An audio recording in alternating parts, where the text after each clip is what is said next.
steps is the concept that the students are going to learn in this particular unit.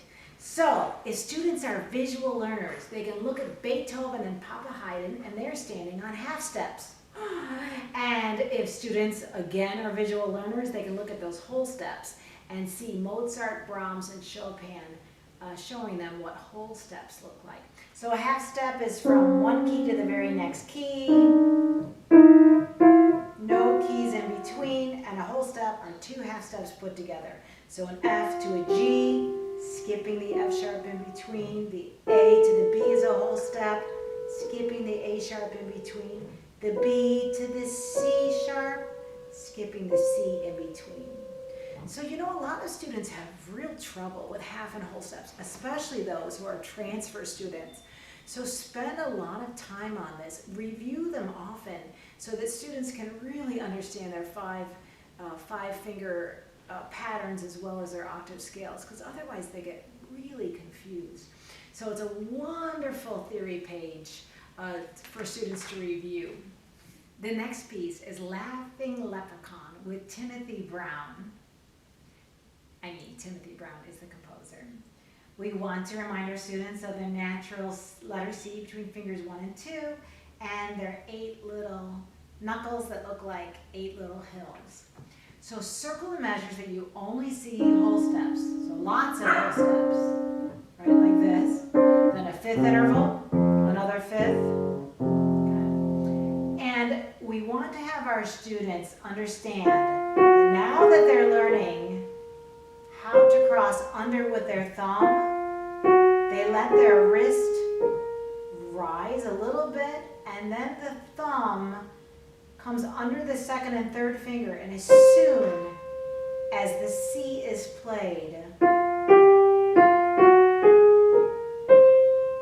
the hand shifts to the other position. So listen and look at this. My thumb is just behind second and third fingers.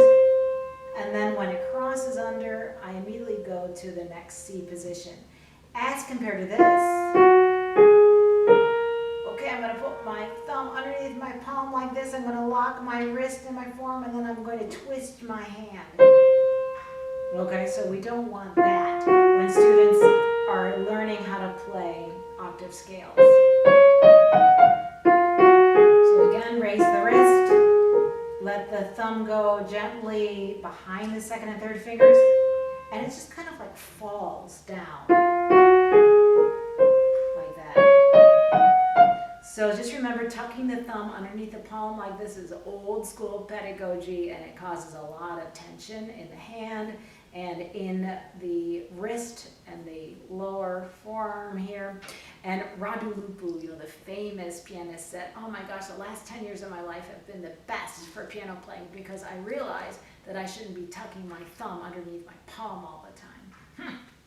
All right, the next page is another theory page, half and whole steps on the staff. Oh, did I play Laughing Leprechauns for you? I don't think I did. Okay, let's laugh when we hear.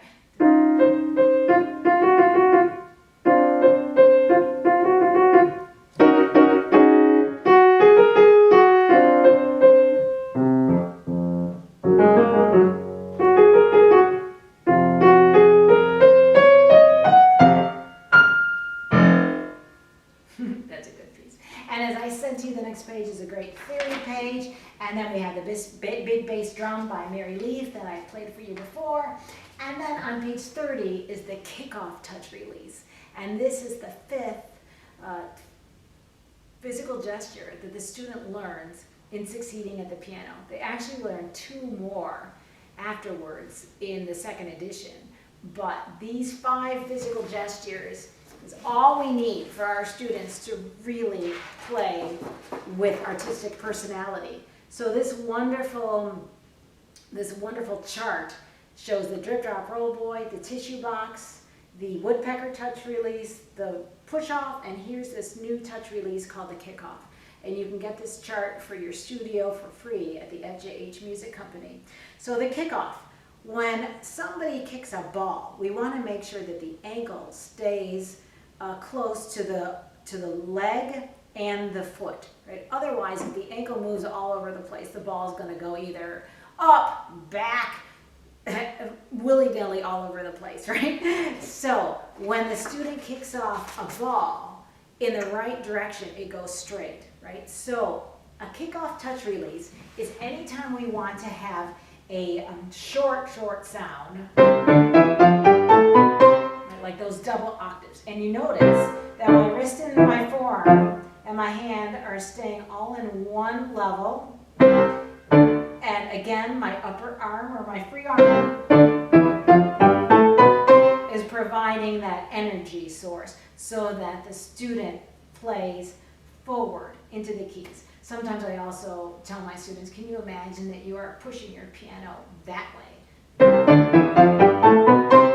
Okay, so Little Whirlwind on page 30 and 31 has quite a few kickoffs. So I'd like for you to watch me play this, experiment on your own, and listen for that very short, crispy sound. For a kickoff, the student always starts on the key and actually doesn't move too far away from the key on the release.